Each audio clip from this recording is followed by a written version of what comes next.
Hey everyone, welcome back to another Brown Bear Digital Marketing YouTube video. In today's video, I'm going to be looking at in-platform metrics and how they impact your account and when you should and shouldn't be looking at them to measure performance. Now, in-platform metrics as a whole, there's a few different examples I'm going to provide here as to when you should be looking at them, when you shouldn't be looking at them, and again, why they are hugely relevant, but simultaneously can be misguiding in a lot of different circumstances and accounts.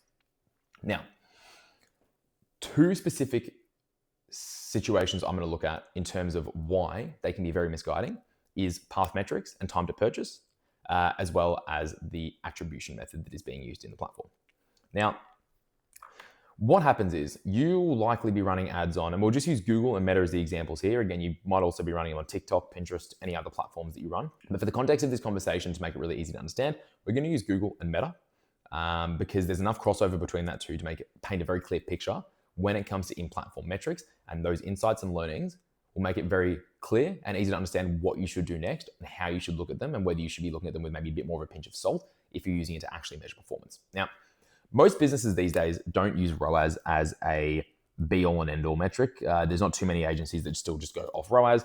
More will generally be looking at the likes of MER, and if they're a good agency, they should also be looking at AMER when they're looking at the acquisition MER, so the efficiency when it comes to just new customers rather than total customers. Because again, returning customers shouldn't be a metric that you benchmark agency ad spend on. Returning customers can inflate results heavily, and based on that, it basically just props up the work that ads are doing, and therefore the spend isn't driving incremental value for the business. It's somewhat being wasted. Not all of it, but a percentage of it is definitely going down the drain. So in that sense, what do we look at? One, when we look at the metrics, we're going to be looking at attribution. Now, attribution is important because it varies from platform to platform, and the different type of attribution will determine the different kinds of results you're seeing.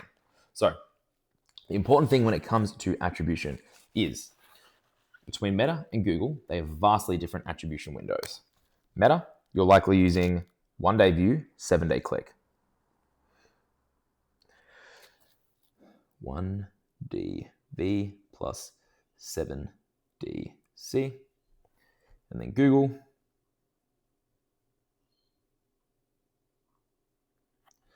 30DC.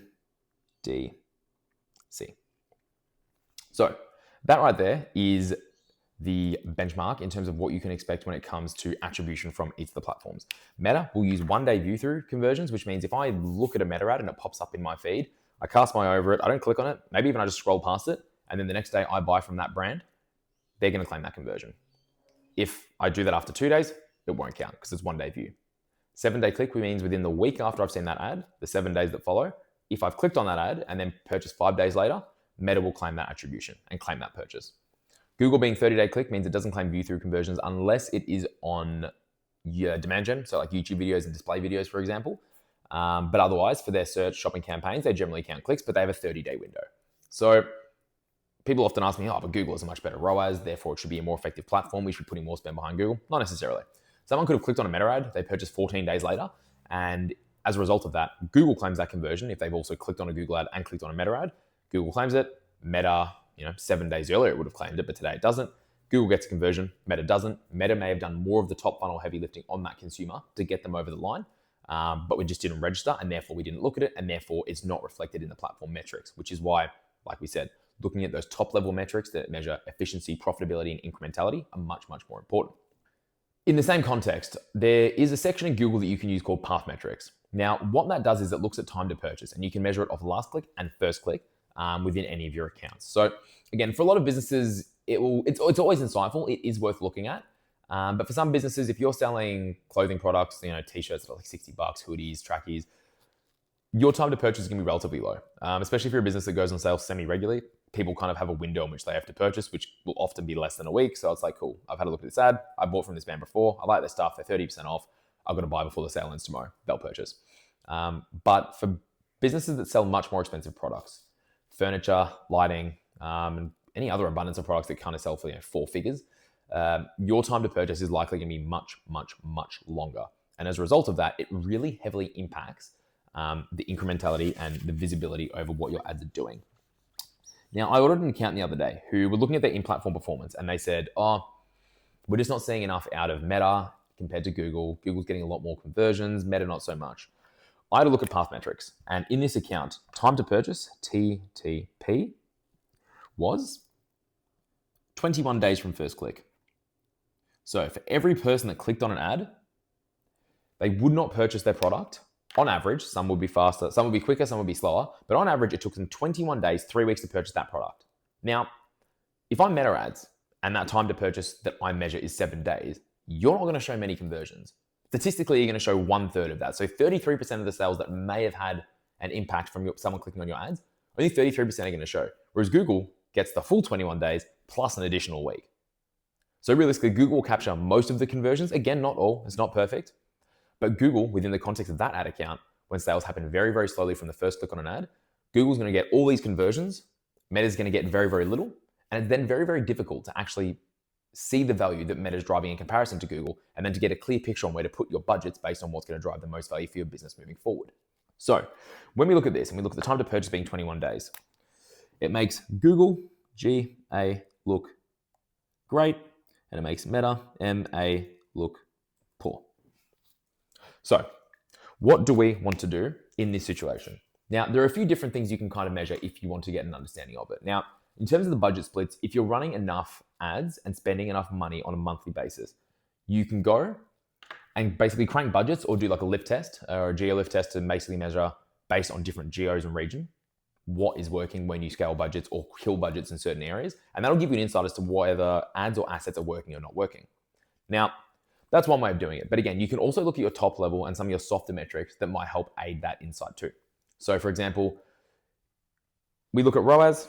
We can see it's not very high on Meta, but it is high on Google. But if there's an ad or asset that is getting good conversions and performance on Meta, realistically, if it's getting good performance over 7 days, it's likely doing it over 14 days, 21 days, 30 days. So again, you can go with that information. It just comes down to how much conversion data you're getting on a regular basis. And then from that basis, how much you can use it to insight and scale your account. But again, it's not perfect, it's limited. But the other things you can look at within these platforms, Meta, CPCs, cool. We aren't going to be able to get effective insights on conversions within this account because the time to purchase is just simply too high for Meta to even pick it up. What else can we look at? CPCs. Keep an eye on your cost per clicks because if an ad is getting good traffic compared to those of the other ones that run your account or even compared to that of Google, maybe you've got CPCs that are running at 40 cents, 30 cents, 20 cents in some of your cold ad sets that are running heavy exclusions on returning customers and you're getting a few purchases. If you're getting a few purchases, running exclusions so you know it's new customers on 7-day click, beautiful. Heavy lifting is being done. It is driving incrementality. And you know, even if you're not necessarily getting those conversions that you can see, you're driving more traffic to your site than you would through another asset or through Google Ads. And the other metrics you then need to look at would be CPCs are cheap, so we're getting more traffic. How is conversion rate? And how is AOV? Now, if conversion rate and AOV are steady as well, if you're getting more traffic and you're converting at the same rate and the AOV hasn't changed, you are generating more revenue, no ifs, buts, or maybes. That formula will essentially tell you, and you can reverse engineer it any which way you want. The same way you can look at conversion rates and say, hey, conversion rates have gone up, CPCs and AOV are the same, we're seeing more revenue. And you can also use it to reverse engineer and look at if negatively performance has dipped, it could be the same thing, which one of those has dropped off. So again, that is how I would look at it because you can basically keep a close eye on the traffic, make sure it's driving people to site, and then if the conversion rate and AOV don't seem to be dropping or diminishing in any capacity, your performance will be increasing. Lastly, we're just going to look at the platforms. Again, like we discussed, we spoke about Meta, MA, and Google, GA.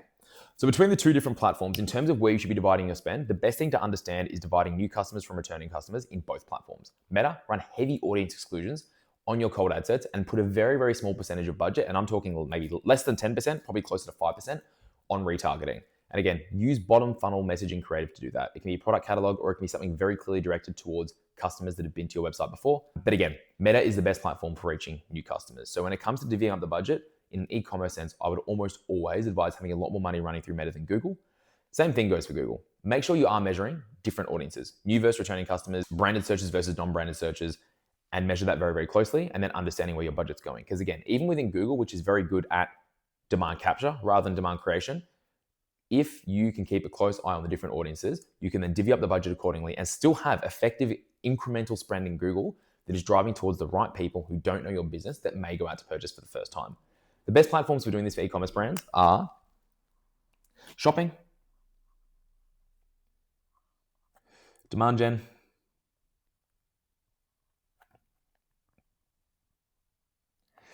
I would put PMax in there as well, but even with brand lists, I do find it inflates based on how performance is going for an account from a revenue point of view. But again, PMax can be quite helpful and quite valuable, but I would probably consider using shopping for an e-commerce brand first to get the right products in front of the right people. Because even if you look at PMax campaigns that are converting, the most important campaign type within channel performance is almost always shopping.